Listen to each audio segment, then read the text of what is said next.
కడప నగరంలో 32, 33, 34, 35 డివిజన్లు కలిగిన మన వాహిద్ మైనార్టీ యువ నాయకుడు మనతో పాటు ఉన్నారు. ఆయన ఈరోజు వైసీపీ పార్టీని వీడి టీడీపీ పార్టీలో చేరారు. ఆయన గురించి మనం కొద్దిగా విషయాలు తెలుసుకున్నాం. సార్, మీరు ఈరోజు వైసీపీ పార్టీని వీడి టీడీపీ పార్టీలో చేరాల్సిన అవసరం ఏమో? మీరు ఇన్ని రోజులుగా వైసీపీ పార్టీకి సేవలు అందించారు. ఎందువల్ల ఈరోజు వైసీపీని వీడి టీడీపీ పార్టీ చేరాల్సిన వచ్చింది? మేము వైసీపీ పార్టీలో 2021లో నామినేషన్ వేసి విత్డ్రా అయ్యి టీడీపీ నుంచి నామినేషన్ వేసి విత్డ్రా అయ్యి వైసీపీ పార్టీలో చేరినాం జగనన్న నమ్మకం పైన.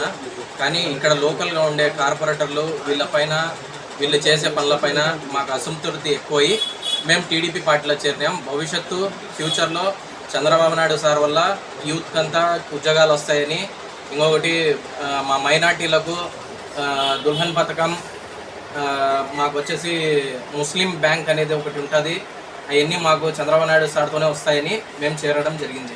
హజ్ హౌస్ కట్టారు కదా, హజ్ బోర్డు కట్టారు. ఇంతవరకు ఆ హజ్ బోర్డు తెలుగుదేశం పార్టీలో కట్టారు. కాకపోతే ఈ వైసీపీ పార్టీలో ఎందుకు దాన్ని కంప్లీట్ చేయలేదు? హజ్ హౌస్ అనేది ఊరి బయట తీసుకుని పోయి కట్టినారు. కానీ ఆ రోజు చంద్రబాబు నాయుడు సారే హజ్ హౌస్ అనే శంకుస్థాపన కడపలో చేసినారు. హజ్ హౌస్ కట్టినారు. దానికి ఈ గవర్నమెంట్ వస్తానే దానికి ఈ రోజు దాకా ₹1 కూడా ఖర్చు చేయలేదు. క్వారంటైన్ టైంలో కోవిడ్ వాళ్ళకు వాడినారు. కానీ ఈరోజు ఆడ పోయి చూస్తే ఓల్డేజ్ హోమ్ అయినా బాగుంటుంది. కానీ ఆ హజ్ హౌస్ అది చూస్తే మా మైనార్టీలకంతా కడుపు కాలుతుంది. హైదరాబాద్లో హజ్ హౌస్ ఆ టైంలో టీడీపీ హయాంలోనే కట్టినారు. ఈరోజు అదే హజ్ హౌస్ టీడీపీ హయాంలోనే మాకు ఆంధ్రప్రదేశ్లో కట్టినారు. కానీ ఆ హజ్ హౌస్ చూస్తే మైనార్టీలకంతా హజ్ హౌస్ చూస్తే భయంకరంగా కడుపు కాలుతుంది. కానీ ఈ గవర్నమెంట్లు మా హజ్ హౌస్కు ₹1 నిధులు వచ్చినాయో లేదో తెలియదు. కానీ దానికైతే ₹1 కేటాయించలే. దానికి సెక్యూరిటీ ఏం లేదు. నీళ్ళు ఏదైనా వర్షం వచ్చినా అది వచ్చేసి ఫుల్గా మునిగిపోతుంది. దానికి పోయేదానికి దావలేదు. ఆ రకంగా ఉంది దాని పరిస్థితి. వైసీపీ పార్టీలో డిప్యూటీ సీఎం పదవి కూడా మైనార్టీలకు ఇచ్చారు. ఆ మైనార్టీ నాయకుడు హజ్ హౌస్ ఎందుకు పూర్తి చేయడం లేదు? పన్నులు రావడం లేదా, లేదంటే దాని మీద ఆయనకు ఇంట్రెస్ట్ లేకుండా ఉందా?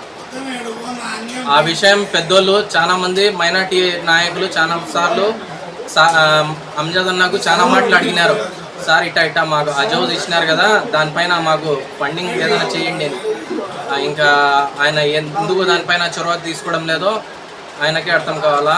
తెలుగుదేశం పార్టీలో రేపు పొద్దున తెలుగుదేశం పార్టీ అధికారం వచ్చిన తర్వాత హజ్ హౌస్ కంప్లీట్ అవుతుందని మీకు నమ్మకం ఉందా? 100% తెలుగుదేశం పార్టీలోనే హజ్ హౌస్ కడపకు వచ్చింది.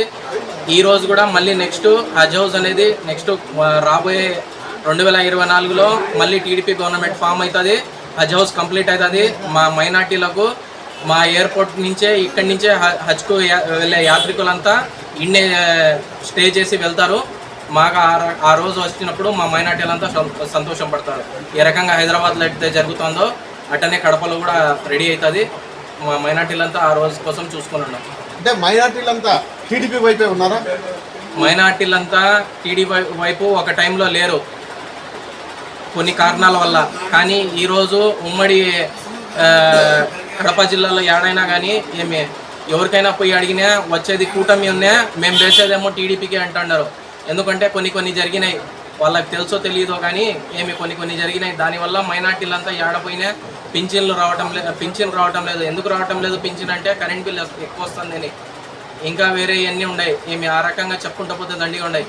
ఆ రకంగా మైనార్టీలంతా చాలామంది ఒకవేళ అక్కడ కూడా చెప్పలేకపోయినా పోయి ఓట్లు అయితే టీడీపీకే పడతాయి.